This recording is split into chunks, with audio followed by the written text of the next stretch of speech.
We will remain a place where we feed our kids, we take care of our community, and we look out for those in the shadows of life.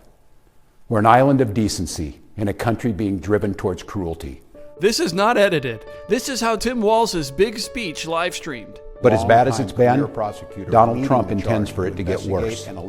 This week he went online to promise that, quote, I guess he's trying out a new technique of giving you two different parts of a speech at once. It's revolutionary, really. Let me say four critical things to the people of Minnesota. Four things I want you to hear as you watch the news and look out for your neighbors. Or you could say he doesn't want anyone to hear what he's actually got to say, since it's so embarrassing. After that debacle was over, they did go back and upload the correct speech, so let's take a listen to some highlights. 2,000 to 3,000 armed agents of the federal government have been deployed to Minnesota.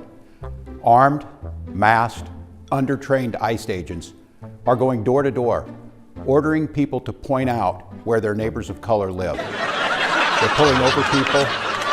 Oh, yeah, sorry. I forgot to tell you I'm adding a laugh track, because I think that's the effect Tim is going for, so I'm giving it to him. Grocery stores, at bus stops, even at our schools. They're breaking windows, dragging pregnant women down the street, just plain grabbing Minnesotans and shoving them into unmarked vans. Just yesterday, 6 federal prosecutors, including the longtime career prosecutor leading the charge to investigate and eliminate fraud in our state's programs, quit their jobs rather than go along with this assault on the United States Constitution. But as bad as it's been, Donald Trump intends for it to get worse. This week, he went online to promise that, quote, the day of retribution and reckoning is coming.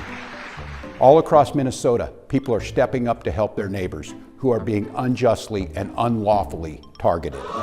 Tonight, let me say once again to Donald Trump and Kristi Noem, end this occupation. You've done enough. You're angry, I'm angry. Angry's not a strong enough word. Witness. Help us establish a record of exactly what's happening in our communities.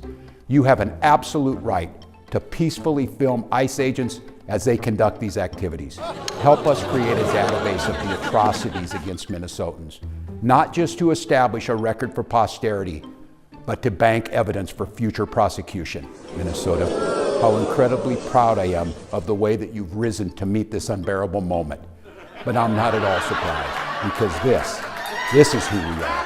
Minnesotans believe in the rule of law, and Minnesotans believe in the dignity of all people. Beautiful speech, Tim. Now, according to Tim Walz does not have a right to free speech to be saying any of this. I think we need to push back on this. There's no guarantee to free speech on misinformation. Now let's go to Minneapolis Mayor Jacob Frey, where we're going to point out his hypocrisy using AI. Here we go. Imagine if that city or that town was suddenly invaded by thousands of federal agents that do not share the values that you hold dear. Imagine if that city or that town was suddenly invaded by millions of third worlders that do not share the values that you hold dear. Wow, you're right. That sure would suck if that happened to effectively every state in the country for the last 50 years.